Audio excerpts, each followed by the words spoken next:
Thursday, and it is another hot, beautiful, sunny day here in California. It's over 100 degrees, and you know what? We haven't done a darn thing. So our vlog today is going to consist of answering a question for Phoebe Yearn, who asked us a few vlogs back on what our scariest experiences were. And I'm going to tell you my scariest experience, and we're also going to take you around and tell you a little bit about some unusual things that have happened to us here in the house, as well as what happened to Sarah as times that she has been staying here with us at the house. And we're going to show you some of the spots that those things have happened. So my scariest experience was when I was babysitting for my cousin back in New York. She owned a big old farmhouse with lots of land, and it was a big house, and it had a front porch that ran the whole length of the house, and you had to come up a lot of steps to get up to the porch. And it was a really nice summer, spring evening, and the kids were in bed, and I was just sitting there watching TV, and I had all the windows open, and the curtains were blowing with the breeze, and I kept seeing it out of the corner of my eye, and just assumed it was the curtains, so I just ignored it. But something just didn't seem right. You know how you get the feeling that there's something there, somebody there. You can feel a presence.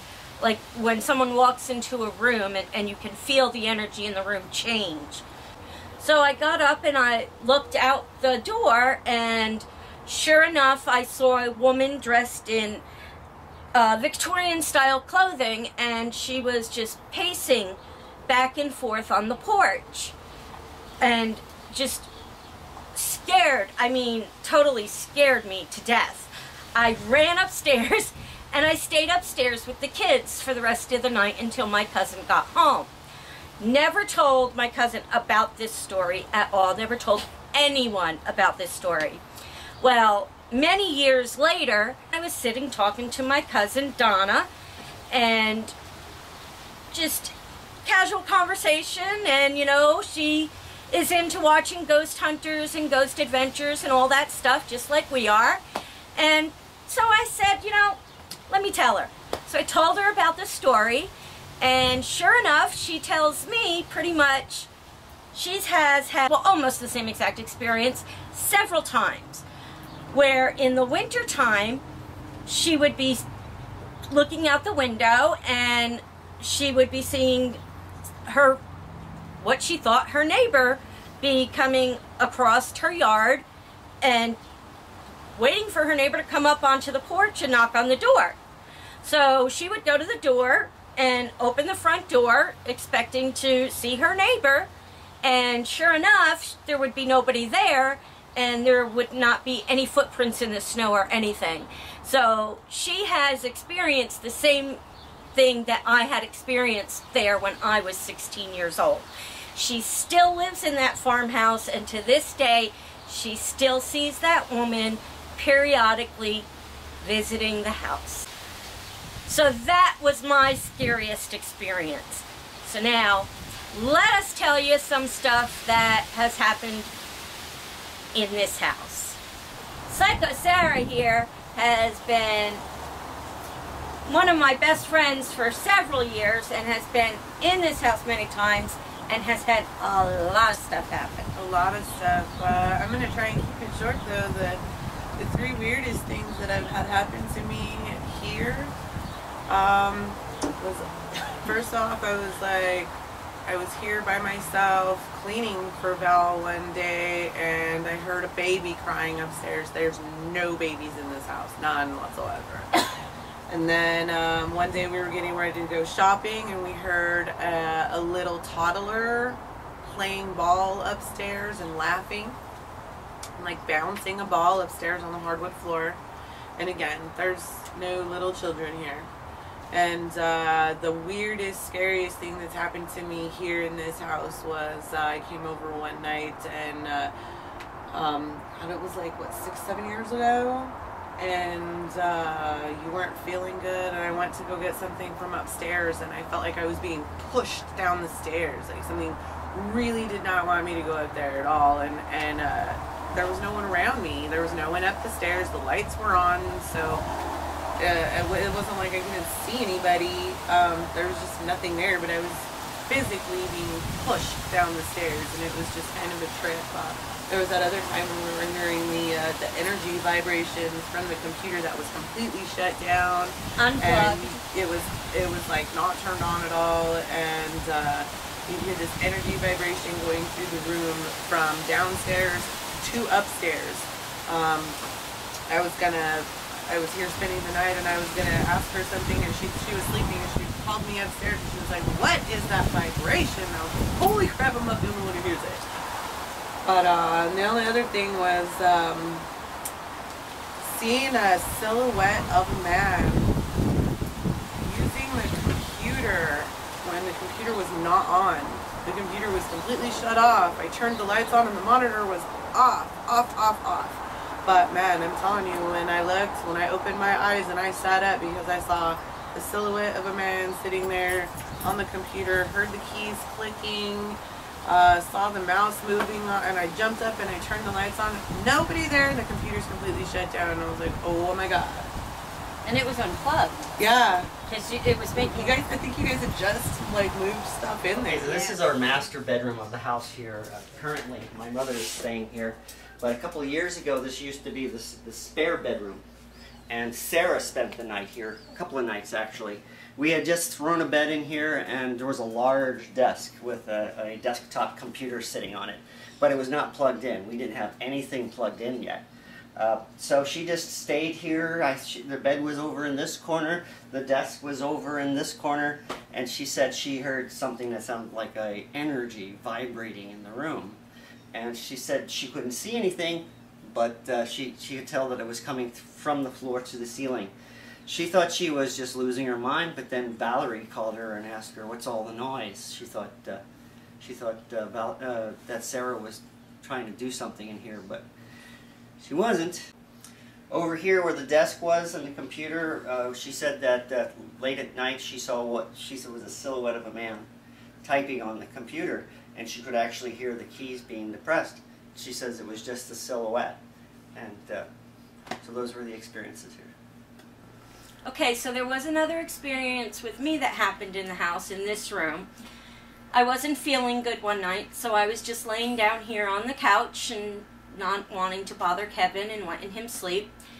And like I said before, you can always feel when somebody walks into a room, the energy of the room changes, the atmosphere. So I was laying here with my eyes closed, and I felt somebody walk into the room, so I opened my eyes and there was nobody there. So I just closed my eyes again, and then I felt somebody come and sit on the edge of the couch right here where I was sitting, and I was laying here with my head up this way, and then I felt somebody just kind of lightly start stroking my head, and didn't feel scared, wasn't afraid, nothing. It just felt comforting. I had two experiences in this house. The one was right here in the kitchen. It was late at night, maybe 2 in the morning, and I was making myself a drink. I was at the counter here throwing some ice cubes into a bottle, and I had just turned the lights off, and I heard, which sounded like Freckles here, jump off the sofa and run across the living room floor. So I figured that Freckles had decided to come up with us. So I said, "Come on, Freckles, let's go." And there was no Freckles. Finally, I went into the back room here, and there was no Freckles.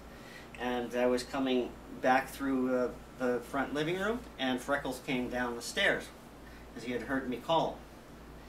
That was my first experience here.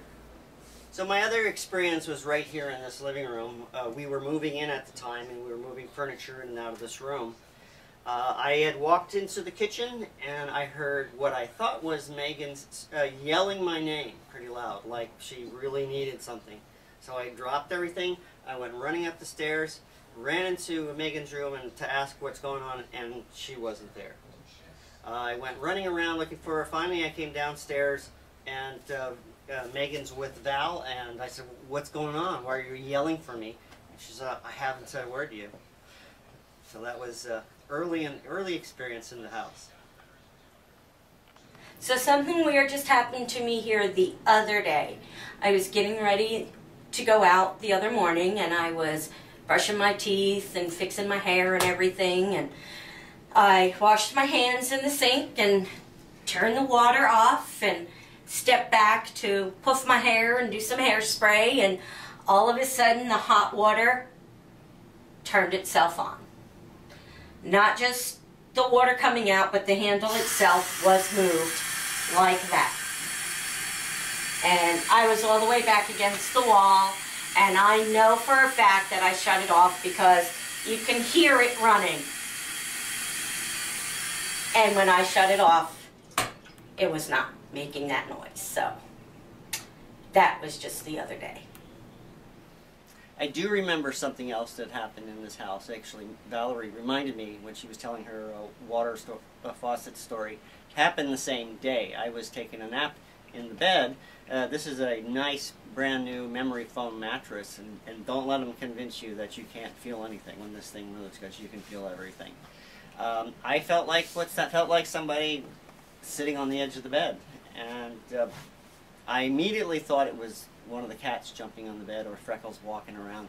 So I got up to look who was wandering around in the bed, and I was by myself.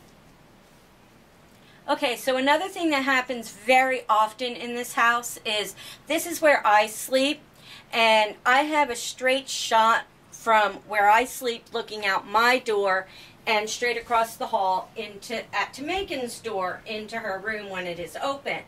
And you can see the stairs. We have a little gate there that we built to keep Megan's cats from going down the stairs, but that's where the stairs are. And I very often see the silhouette of a young man or boy, teenage boy, coming up the stairs and going around the corner and going into her room. It happens very often. You could tell it's a young man. He has a baseball cap on. So I see that very, very often, not every day.